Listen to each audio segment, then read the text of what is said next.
My name is Ernst, and thank you for the reenactment of your class, Professor Kant. Even before you start, I have a question related to the topic. I don't really get what people mean when they say someone is smart all around. Isn't intelligence just about how smart you are overall? What would it even mean for the different parts of someone's intellect to be in proportion, the way a person's body can be in proportion? What we call the cognitive faculty, commonly known as the head, is the sum of all a person's capacities to perceive and think, just as the faculty of feeling, commonly known as the heart, is the sum of all his capacities for emotion and desire. What makes one person's cognitive power distinctive depends mostly on the relative strengths of its various components. When we judge someone to be beautiful, we don't base it on their overall size, but on the right proportions between their body parts. Every face has something distinctive that sets it apart from all others, and its beauty rests on the proportional relationship between its parts. The same is true of cognitive capacity. What makes someone's mind distinctive is usually the proportion between its various strengths, rather than any single one of them.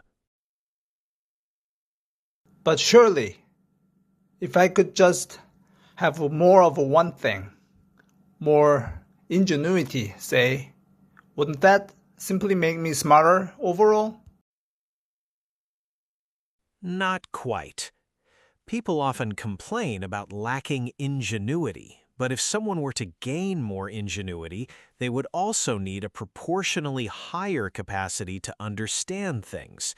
One strength simply cannot be increased without the others being increased alongside it, because otherwise the proportion breaks down, in exactly the same way as if one feature of a face were enlarged while the rest stayed the same. It is therefore a real defect to have more ingenuity than understanding, because the understanding becomes too weak to keep the ingenuity in check and stop it from running away with itself. Similarly, people often wish they had a much better memory, but a greatly expanded memory would also require a proportionally stronger capacity for reasoning, since a lot of memory paired with flawed reasoning produces a complete fool. Either all the faculties have to be strengthened together, or it is better to leave everything as it is, because otherwise the working proportion goes off balance. Fine, but if we could somehow strengthen everything at once and proportionately, wouldn't that always be desirable? There is a further complication here. Even if all the cognitive faculties were proportionately strengthened at once, if the change happened too suddenly, the person would seem to others like a completely different human being. So we should all be content with the capacities we currently have. True, we tend to focus on an individual's weaknesses, a student's gaps and stumbles, for example, rather than on their strengths. But the strengths are precisely where we should be finding satisfaction. To illustrate, a large nose is rarely too big for the face it belongs to. If the same person had a small nose instead, the face would probably look wrong in terms of proportion. We can actually see this in people who lost a large nose through injury and had a small prosthetic fitted. The result often looks oddly out of place. In the same way, in education, one must not fixate on the raw strength of any individual cognitive faculty, but on getting the right proportions for that particular person's cast of mind. Memory alone must not be cultivated while reasoning is neglected, just as ingenuity alone must not be developed at the expense of understanding. But how do we actually know which faculty to develop first?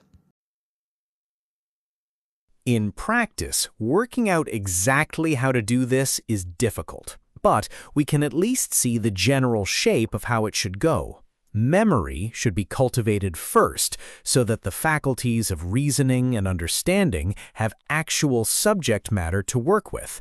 After that, understanding should be developed more than reasoning, since it is more generally needed, while ingenuity only needs to be developed to a modest degree. Even so, there is still no fixed rule for determining exactly how much effort should go into cultivating each part of the cognitive faculty. Now, when it comes to human intelligence, we need to distinguish between aptitude, practical talent, and genius. Aren't those just different words for the same thing? Being smart? Not at all. They are genuinely distinct. Aptitude is the natural capacity for good understanding, the basic readiness to grasp things. Practical talent is a more specialized gift, the ability to apply what one knows.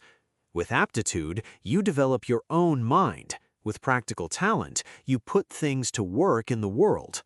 A strong memory, for example, is part of aptitude. The difference between practical talent and genius is this. Practical talent is the mental power to apply something in accordance with prior knowledge or instruction. Genius, by contrast, is the kind of talent that no amount of instruction can produce. Genius bypasses all instruction and replaces all acquired skills entirely.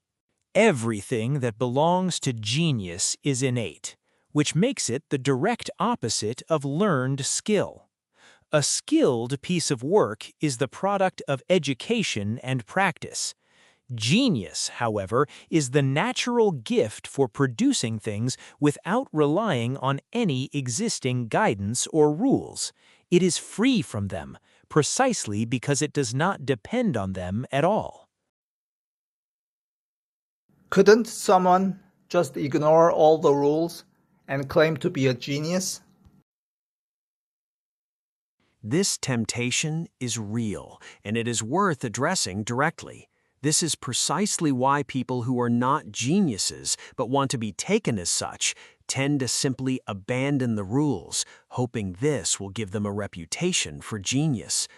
But the rules still have real value. Whoever is not a genius has no business abandoning them. Ingenious itself cannot be manufactured or taught. Now, intelligence is the opposite of being a simpleton.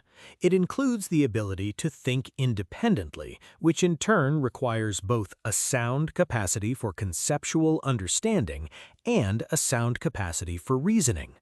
A person might have no formal training in logic or the theory of knowledge, yet still know how to act sensibly and practically without needing those frameworks spelled out. A talent is a capability understood as a cognitive power applied to a particular kind of object or domain. When various talents are combined in a person, the right proportion between them matters more than the raw total intensity. A person with a modest sense of humor but a solid capacity for reasoning can be an intelligent person. But if the same reasoning capacity were paired with a disproportionately large sense of humor, the person might just babble. So we should try to cultivate all talents side by side, keeping the proportions right. Disproportion in talents is conspicuous and makes a person seem odd or off-putting. But doesn't a striking imbalance in talents make someone more interesting and memorable? That depends entirely on whose perspective we take. Should each of us try to correct our own disproportions? For our own benefit, yes, but for society's sake, not necessarily. Because in social life, what is striking and distinctive creates variety, and variety is agreeable. Now, students need aptitude in order to learn. Teachers need practical talent. Inventors and creators need genius. Students only need to take things in and retain them.